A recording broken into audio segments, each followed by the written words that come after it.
Nama saya Maulia Mutmainah Karenina dengan NIM 141190002. Assalamualaikum warahmatullahi wabarakatuh. Perkenalkan, nama saya Melani Maudi dan Nurhadi dengan NIM 141190017.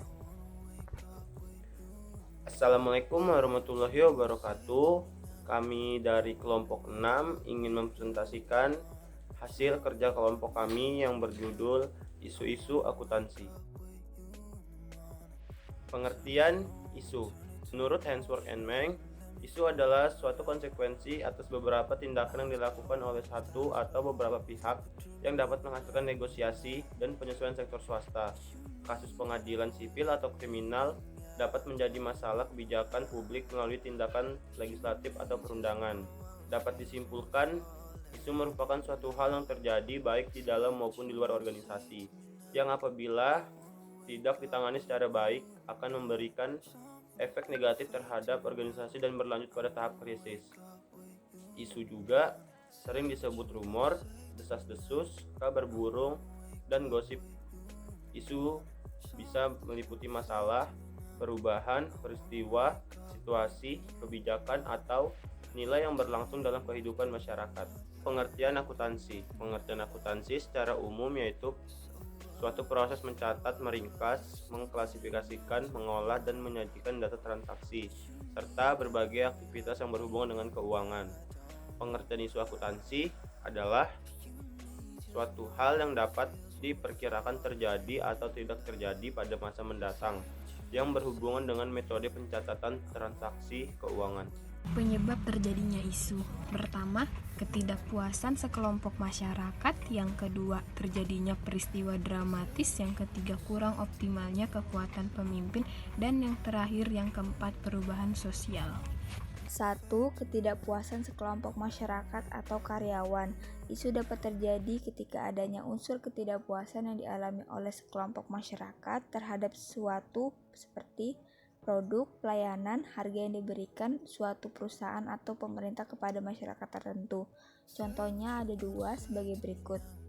Yang kedua, terjadinya peristiwa dramatis. Sebuah isu juga dapat muncul bila terjadi suatu peristiwa dramatis yang dialami oleh organisasi. Contohnya ada 2 sebagai berikut. Yang ketiga, perubahan sosial. Perubahan sosial juga dapat memicu terjadinya isu. Seperti misalnya, dampak krisis ekonomi yang secara langsung maupun tidak langsung dapat mempengaruhi perusahaan yang sedikit banyaknya dapat memperburuk kinerja perusahaan tersebut. Yang keempat, kurang optimalnya kekuatan pemimpin. Dalam hal ini, isu juga dapat muncul apabila kinerja suatu perusahaan yaitu pemimpinnya kurang optimal. Misalnya, seorang manajer tidak mampu mendorong dan mengawasi setiap aktivitas kinerja anggotanya yang pada akhirnya akan membawa kerugian pada perusahaan tersebut. Selanjutnya yaitu jenis-jenis isu. Jenis-jenis isu dapat dibagi 2, yaitu isu-isu internal dan isu-isu eksternal. Yang pertama, isu-isu internal, yaitu isu-isu yang bersumber dari internal organisasi.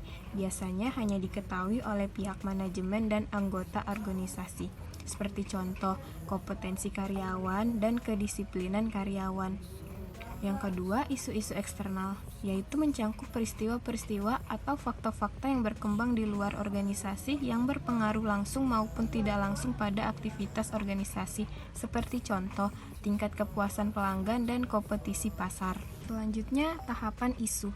Menurut Hainsworth dan Meng, isu berada dalam 4 tahap, yakni yang pertama, tahap permulaan, yaitu pada tahap ini tidak ada isu yang tampak, namun kondisi muncul dengan jelas yang berpotensi untuk berkembangnya menjadi sesuatu yang penting. Isu terjadi dalam organisasi ketika kelompok secara signifikan mempunyai permasalahan dalam perkembangannya secara politik, kebijakan, ekonomi, atau tren sosial. Dalam tahap ini harus diketahui apakah ini termasuk isu yang penting atau tidak. Yang kedua, tahap mediasi. Pada tahap ini, isu telah berkembang dan memberikan pengaruh terhadap organisasi secara jelas. Organisasi masih dapat menjaga isu tidak berkembang dengan memperhatikan isu-isu lainnya. Selain itu, organisasi harus mengelola arus informasi dengan memberikan informasi 2 arah yang cukup kepada masyarakat secara aktual dan benar. Yang ketiga, tahap organisasi. Tahap organisasi adalah di mana isu sedang berkembang dan menjadi topik pembicaraan yang berkembang menjadi krisis.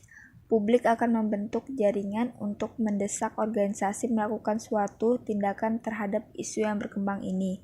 Organisasi harus memberikan penanganan yang cepat dan melibatkan stakeholder. Dalam hal ini, media memiliki peran yang penting karena kemampuan komunikasi massanya. Organisasi perlu melakukan pemantauan terhadap media. Diperlukan teknik media relation yang baik agar isu dapat mereda dengan cepat. Yang keempat, tahap resolusi. Jika telah mencapai tahap ini, berarti adanya anggapan bahwa isu telah selesai. Namun, organisasi harus terus melakukan pemantauan untuk mencegah isu datang kembali. Perbedaan isu dan masalah. Perbedaannya yaitu isu adalah hal-hal yang belum tentu kebenarannya, bisa dikatakan sebagai gosip atau kabar angin. Sedangkan masalah pada hakikatnya adalah sesuatu yang di luar keinginan, rencana, atau yang diharapkan seseorang ataupun kelompok. Sekian dari kelompok kami, bila ada salah kata mohon dimaafkan. Wassalamualaikum warahmatullahi wabarakatuh.